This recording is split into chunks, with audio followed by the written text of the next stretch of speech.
وفي كلمة الأخرى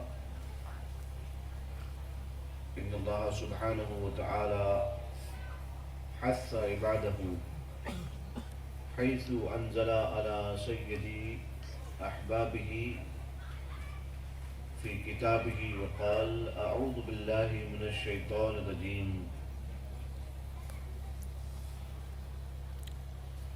ومن يعمل مثقال ذرة خيرا يره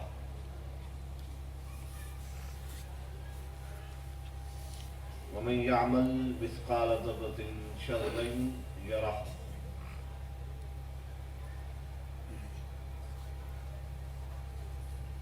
ورسوله عليه الصلاة والسلام قال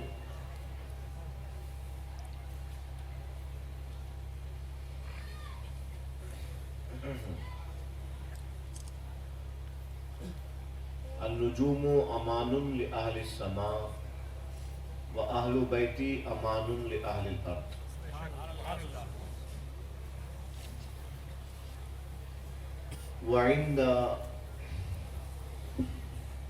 وعند توضیح الکریمہ قد سئل عن سید جعفر الصادق علیہ السلام ما معنى الحبل كما جاء في نص القرآن عندما قال الله سبحانه وتعالى واعتصموا بحبل الله جميعا ولا تفرقوا فأجاب نحن حبل الله. سبحان الله. ان اللہ وملائکتہ یصلون علی النبی یا ایھا الذین آمنوا صلوا علیہ وسلموا تسلیما صلی اللہ علی محمد صلی اللہ علیہ وسلم. حضرات گرامی، آپ حضرات کا میں بہت شکر گزار ہوں کہ آپ لوگ ماہرہ پدھارے اور آپ حضرات نے ہم جاروب کشانے خانقاہ عالیہ قادریہ برکاتیہ کو خدمت کا موقع عطا فرمایا اور ہمیں آپ نے دعاؤں سے جو نواز رکھا ہے اور جو آپ کی محبتیں ہمارے ساتھ ہیں، ہم یقیناً اس کا بدلہ نہیں دے سکتے. اس کا بدلہ تو وہی رب دے گا جس کی رضا کے لیے آپ ہم سے محبت کرتے ہیں. اب یقین جانے رسم خاندانی کے مطابق اپنے بزرگوں کے کپڑے پہن کر جب میں اپنے دادا مرشد صاحب عرس حضور سید العلماء کے دربار میں حاضر ہوا اور جو کچھ خاندانی رسوم ادا کرنی ہوتی ہیں وہ ادا کی، تو جو محسوس ہوا وہ میں آپ کے سامنے عرض کر رہا ہوں. سبحان اللہ. بس ان کے ہاتھ میں خدا کا شکر ہے کہ ان کے ہاتھ میں اپنا ہاتھ دے کر میں آیا ہوں. اور آپ حضرات کے لیے یہ جو نسبت خانقاہی ہے ہماری، اس کے فیض کے تحت یہ پیغام لے کے آیا ہوں